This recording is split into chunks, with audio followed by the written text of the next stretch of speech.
Verse number 3. Vyasaya Vishnurupaya Vyasarupaaya Vishnave Namo Vai Brahmanidaye Vasisthaya Namo Namaha. So this is verse number 3.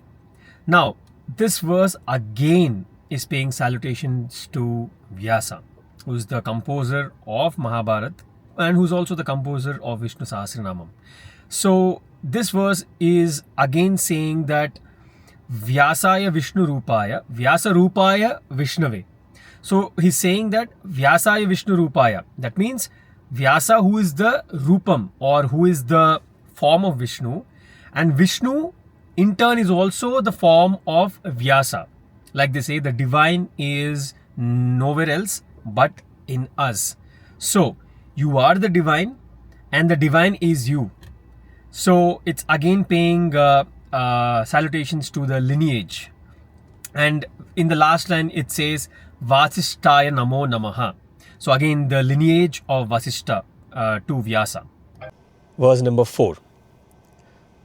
Avikaraya Shuddhaya Nityaya Paramatmane Sadaika Rupa Rupaya Vishnave Sarvajishnave.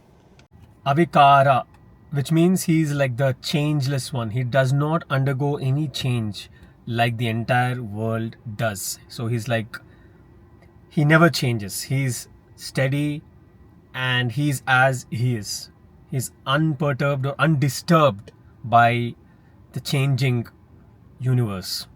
So Avikaraya Shuddhaya, which means again pure, Shuddhaya, which is no impurities. Nityaya Paramatmane. So Nitya is eternal. Paramatma is the supreme being. Paramatma. Atma is, the spirit or the self. So Paramatmane.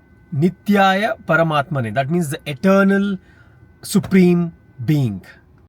Sadeka Rupa Rupaya. Sada is always. Rupa is the form. Eka is one. So Sadeka Rupa Rupaya. Always in one form. Vishnave Sarvajishnave. Vishnave is Vishnu.